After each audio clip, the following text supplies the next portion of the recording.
Bonjour, ma dernière vidéo intitulée Noël 2024 s'était interrompue. Elle ne s'était pas interrompue, mais finalement ça s'était interrompu, on peut le dire, parce que il manquait de temps. Je manquais de temps. Je n'avais pas pris garde que tout ce qui avait été enregistré, et il restait plus beaucoup de place d'enregistrement. C'est pour ça qu'elle s'était interrompue. Alors je faisais surtout référence essentiellement à Monsieur Robert Charroux, qui pour moi a été un véritable cherchant.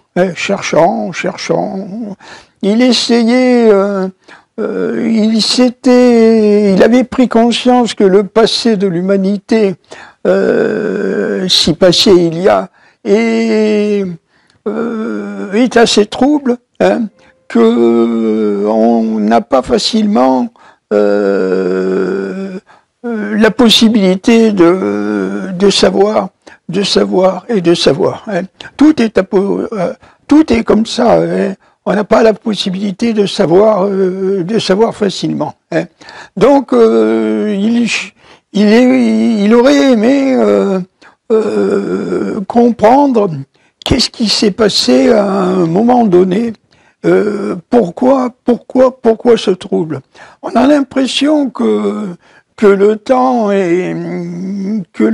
est abstrait, et que si on s'intéresse au présent, ou alors à des temps proches, c'est plus ou moins impossible d'interpréter, de comprendre, de savoir. Mais si on tente d'approfondir le passé de l'humanité, c'est opaque. Et plus on veut remonter le temps, plus on tente, plus on essaie de remonter le temps, et plus ça devient trouble. C'est comme ça qu'il avait interprété ses recherches.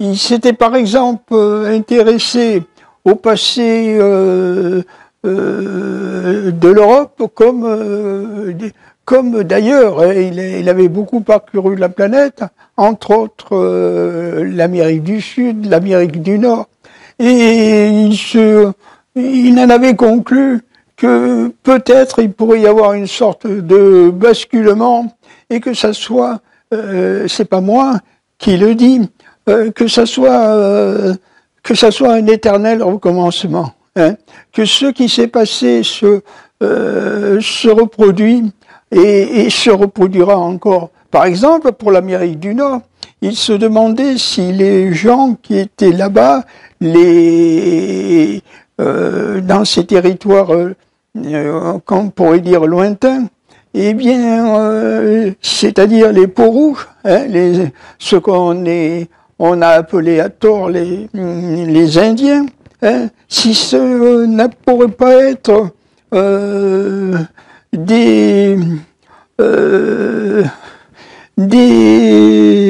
les survivants, si ça pourrait pas être des survivants d'anciens Européens ou d'anciens. Il y avait plutôt la conviction que ça pourrait être des Occidentaux qui vivaient là-bas et qui ont été qu'ont subi ce qu'on pourrait appeler une guerre atomique, ou un accident atomique, ou des accidents atomiques qui ont ravagé beaucoup de territoires chez eux, et qui ont ce qu'on appelait les Amérindiens, ce qu'on appelait les Indiens. Donc, serait pour lui, il a émis cette hypothèse, il n'a pas dit c'est ça. Non, Monsieur Charroux n'a pas dit c'est ça. Il a émis l'hypothèse que ça pourrait être des survivants d'une époque passée, que ça pourrait être des survivants. Alors, est-ce que son hypothèse est crédible ou pas? moi, personnellement, à titre personnel, mais ça n'engage que moi, j'ai plutôt tendance à penser que oui. Pourquoi? Je vais vous dire, j'ai plutôt tendance à penser que oui. Parce que je crois vraiment à l'hypothèse de l'éternel retour. Je crois vraiment à l'hypothèse de l'éternel retour. C'est comme si vous me direz, croyez-vous au bien et au mal? Croyez-vous que les deux coexistent? Je pense que oui. Je pense qu'il existe le bien et je pense qu'il existe le mal. Et je crois à l'hypothèse de l'éternel retour. J'ai l'impression d'ailleurs qu'aujourd'hui, l'époque vers laquelle nous dirigeons, mais j'avais pas envie de dire nous nous dirigeons, j'avais plutôt envie de dire vers laquelle nous sombrons, hein, parce que c'est comme ça que je vois la situation. Hein, je vois la situation d'une façon très pas spécialement pessimiste, mais plutôt réaliste. Réaliste, c'est-à-dire que le monde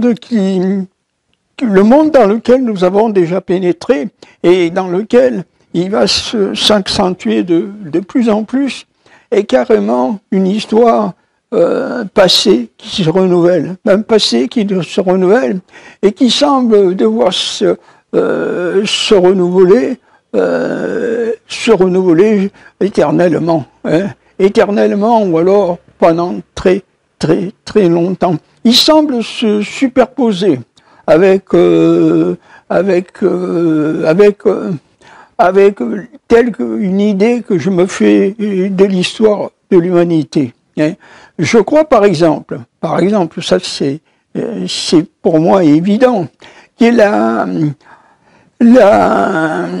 ce qu'on appelle on appelle à tort, mais on l'appelle comme ça, la mondialisation. Hein. Il y a les mondialistes et les pas mondialistes. Non, il n'existe pas les mondialistes et les pas mondialistes. Il existe les nations qui sont là depuis vraisemblablement depuis, j'allais dire, la nuit des temps. Bien sûr, elles ont bougé, ces nations. Elles sont vivantes, ces nations. Donc, elles périclinent, ou bien elles naissent à nouveau. Mais il y avait les nations, et il continue d'avoir les nations. Aujourd'hui, nous nous dirigeons, et nous nous dirigeons, pas que nous nous dirigeons, cela est presque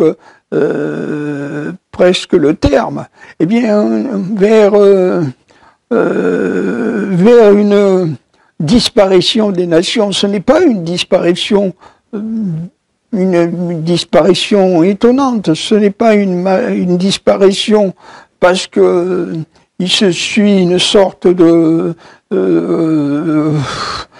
cette disparition, il faut bien comprendre elle s'est déjà produite.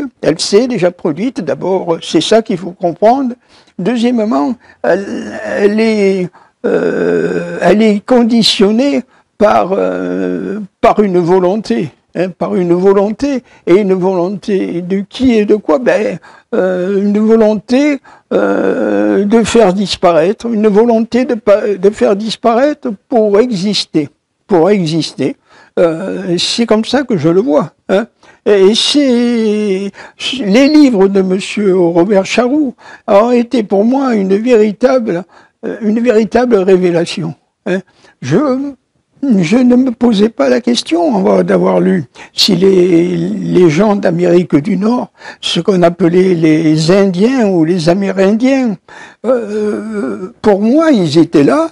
Mais j'avais pas une explication liée à l'éternel retour. J'avais pas une explication comme ça. Ils étaient là, ils vivaient dans ces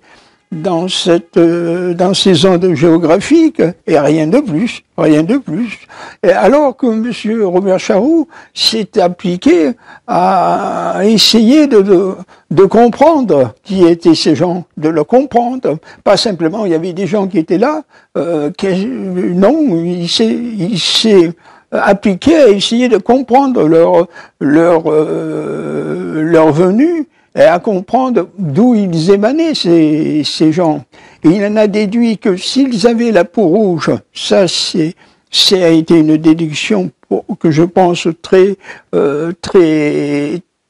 vrai, très réaliste, c'est parce qu'ils avaient plus ou moins, et plutôt plus que moins, été soumis à des radiations atomiques. Voilà, et donc à un conflit atomique, donc à des conflits atomiques. Hein. Et quand nous vivons à l'époque où nous vivons, c'est-à-dire en 2024, 2025, puisque nous sommes à 2 doigts de 2025, nous devons comprendre, nous devons reconnaître que M. Robert Charroux, ce qu'il écrivait, n'était pas en l'air. Ça avait de plus en plus le temps avance et plus on comprend que ça a une possibilité, que ça a une très forte possibilité. Alors je crois que c'est vrai qu'il a été de par le monde, ça c'est vrai. Mais c'est vrai que quand je veux dire en tant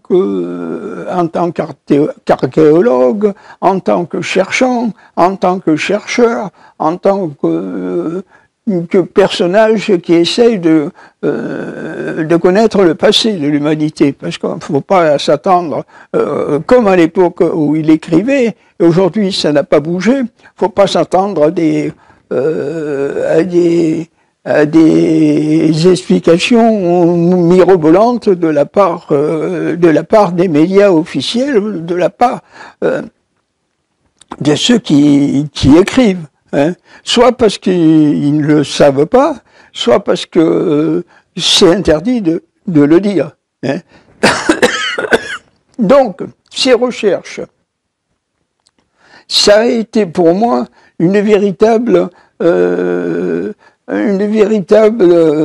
fontaine de jouvence, hein, parce que je voyais le monde, je ne le comprenais pas, j'ai essayé de percevoir ce qu'il pouvait dire. J'ai essayé. Alors, et je sais qu'il a écrit de nombreux ouvrages, mais ce qui m'ont le plus intéressé, c'est quand il s'est intéressé à la Bible. À la Bible, hein, aux Bibles. D'abord, il était comme moi. Il se demandait, mais pourquoi nous, Européens, nous, Français aussi, il le disait souvent, nous situons nos dieux, ou notre Dieu, dans une zone géographique qui n'est pas la nôtre et qui, soit dit en passant, nous intéresserait pas plus que ça. Hein. Pourquoi elle est située dans la région de la Palestine, ce Dieu, hein, pourquoi il n'est pas ici, sur nos territoires? Pourquoi on va l'imaginer là-bas? Pourquoi? Bon, je ne dis pas qu'il avait absolument raison de se poser cette question, mais je ne dis pas non plus qu'il avait tort de se poser cette question, parce que pourquoi alors, et puis ça, c'était la première réflexion qu'il s'est fait. La seconde réflexion, quand il s'est intéressé à la Bible, ça a été de se dire, mais pourquoi ces personnages, d'abord lorsqu'on évoque les personnages qui vivaient de ce temps-là, du temps de la Bible, ils semblaient avoir des durées de vie, des longévités assez étranges, plusieurs siècles. Alors ici, soit ceux qui écrivaient sur ces personnages n'étaient pas très sérieux, hein, ceux qui ont écrit à ce moment-là, soit il y avait une explication. C'est ça qu'il a essayé de comprendre. Hein. Ensuite, il a essayé de comprendre les écritures de la Bible de plus près, de les analyser. D'abord, il s'est dit, on dirait qu'il n'y a pas simplement un Dieu, mais qu'il y en a plusieurs au fond. Ça a été la seconde interrogation qu'il s'est fait. Et l'autre d'interrogation, la première, c'est ce Dieu ce Dieu n'est pas très gentil au fond. Hein. C'est un Dieu qui est très autoritaire, très commandant. Hein. Il ne faut pas sortir de ce qu'il dit, sans quoi il se fâche, et s'il se fâche, il vous supprime facilement, hein. Et alors qu'on imagine un Dieu plein de bonté, plein de sollicitude, plein de compréhension, hein, plein de tout ce qui peut être, à l'image d'un Dieu. Non, pas du tout. Il s'est dit, tiens, ce Dieu de la Bible, il commande, il ordonne, il n'est pas tolérant. Mais c'est quoi ce Dieu de la Bible? C'est ça qu'il s'est questionné. C'est tout. Hein. Et pourquoi on a été, quand je dis on, je veux dire, nous, il faut comprendre comment l'interpréter, M. Charroux. Nous, en tant qu'Européens, ou nous, en tant que Français, c'est ça que se posait la question. Il se disait, c'est quoi ce Dieu que nous avons été choisir? C'est quoi? Alors effectivement, quand on y pense un peu avec un certain détachement, ou plutôt pas un détachement, un certain recul, on se questionne. Hein, pourquoi? Alors que nous, ici, nous Européens, ou nous Français, ou nous Belges, ou nous Anglais, ou nous Espagnols, ou nous n'importe où, nous avons ici chez nous des personnages qui pourraient être des dieux, hein, des dieux. Pourquoi on a été choisir ce curieux personnage imposé par qui au fond? Par qui s'est imposé? Qui impose le christianisme, hein? Il ne le disait pas comme ça, mais ça sous-entendait ça. Qui impose le christianisme, hein? À la réflexion, si on suit l'adage policier, à qui profite le crime? Je pense qu'on pourrait peut-être avoir un début de réponse. Hein? Il ne l'a pas dit. Mais les interrogations, il les a posées. Hein? Il les a posées. Et effectivement, si l'on pense aux écrits de M. Charroux sous cet angle, on peut se demander qui avait intérêt, et on peut toujours se le demander, mais on pouvait se le demander, à faire basculer l'Europe, hein, une bonne partie de l'Europe, et la France, l'Espagne, l'Angleterre, l'Italie, une bonne partie de cet Occident, qui pouvait avoir des intérêts à le faire basculer dans le christianisme. D'abord, il a réfléchi sur ce qu'ont fait ce que les premiers chrétiens se sont complus de faire, c'est-à-dire effacer le passé de l'humanité, effacer le passé surtout des Européens. Hein. Et partout où il va, le christianisme efface le passé. Hein. Qu'il aille en Afrique, qu'il aille... alors, c'est vrai